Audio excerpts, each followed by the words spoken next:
is simple. The wipe down is simple because it's a Teflon coating, so all it takes is like a sponge or a paper towel. It is now time for us to move into our prepared speeches. Our first speaker has been a Toastmaster since 2007. He is a naval lieutenant only because when he auditioned for the Superman role, he was told he exceeded the superhuman standard. His kryptonite, though, is dog poop. He loathes scooping dog poop. Though he didn't define the color, I assume it is green dog poop. Meaning green was the color of kryptonite.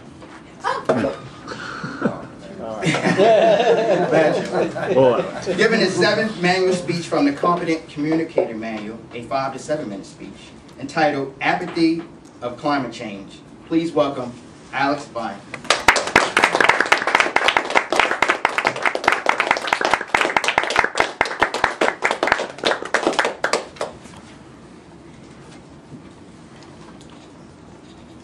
Are you willing to change your lifestyle to combat global warming? Are you willing to give up that big, expensive house? Are you willing to give up that SUV or gas-guzzling automobile and ride a bike? What if I tell you that is not enough? There is a looming crisis. For millions of years, the Earth's climate has been in balance with greenhouse gases. The oceans and plant life have absorbed the excess CO2 released by volcanism and humans until the Industrial Revolution. Since then, we have released billions of tons of CO2 that was stored in fossil fuels. In 2007, it is estimated that humans poured 9 billion tons of CO2 into the atmosphere. That is carbon that we added to the cycle. The oceans are CO2 saturated, and plant life is doing all it can. But they cannot keep up. CO2 levels will continue to increase for many years to come, thus compounding its effect on global warming. The warming Earth is making sea level rise in 2 ways. It is melting land-based glaciers and ice sheets, and it is the thermal expansion of water. Together, these have caused a historic rise of 3 millimeters per year in sea level. This may not seem like much, but the heat wave is just getting started. The 8 warmest years in the Goddard Institute of Space Studies record have occurred since 1998, and the 14 warmest years on record have occurred since 1990. For those of you who expect global sea level to continue to rise at 3 millimeters per year, watch out. That rise in sea level will accelerate, swallowing up our homes in Monterey and Carmel faster than any of us anticipate. Many skeptics say that global warming is a natural cycle, and humans are arrogant to believe that we could affect the global climate. While the climate does have a natural cycle, and we are in a warming cycle, we are currently exceeding the warming rate of any time in recorded history. This responds to a record increase in CO2. NASA says if global emissions of carbon dioxide continue to rise at the rate of the past decade, research shows that there will be disastrous effects, including increasingly rapid sea level rise, increased frequency of droughts and floods, and increased stress on wildlife and plants due to rapidly shifting climate zones. Imagine the world climate as a gigantic ball. One person applies pressure to it, it doesn't go anywhere. 1 million people apply pressure to it, no noticeable change. But now we have billions of people applying pressure to this ball, and it has started moving. That ball may not be moving fast now, but try to stop it. Can you stop it by ceasing to push? No. If you apply opposite pressure, maybe store carbon underground, you think that would slow it? Probably.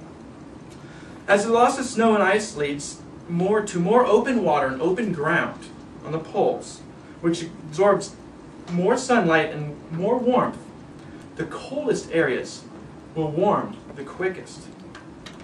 Warmth is perpetuating warmth. It seems our ball is now rolling downhill. Alas, there is nothing we can do individually. Any change the few of us can make will be insignificant. In fact, if the whole world miraculously halted their emissions, results would be little different. The inertia is already there. We are destined for higher sea levels, for drought, for more frequent storms. We are destined for climate change. There is a way out.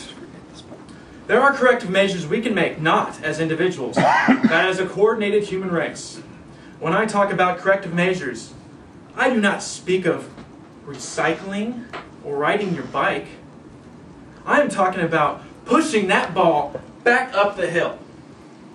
I am talking about flooding the Sahara Desert or Death Valley to create new, lush ecosystems, to act as cooling agents and carbon sinks. I am talking about giant space-based sunshades. I'm talking about grand systems on the scale of the Hoover Dam or the Panama Canal. These massive systems are not the only way to reverse the climate change we have intensified. Unfortunately, such large changes would cause results unforeseen by any who implement them. Should we attempt such measures to defy nature? Or do these measures fall outside man's responsibility? If we want to attempt to mitigate the effects of global warming, we need a leader to evaluate these options and decide on a course of action. Otherwise, we can relax with our arms around our children and watch the waters rise. In conclusion, no one here is ignorant any longer. Global warming is real. It is partially man-made. As individuals, there is little we can do to stop these devastating effects. The only plausible corrective measures could have unintentional consequences that would likely be worse than the consequences we have already wrought. So I say, don't give up that expensive house. Unless it's on the coast. Drive a Hummer if you want to. Go on those lavish vacations. And buy a boat. You might need it. We have made our bed. Now we must sleep in it. Why not make the best of it? Mr. Toastmaster.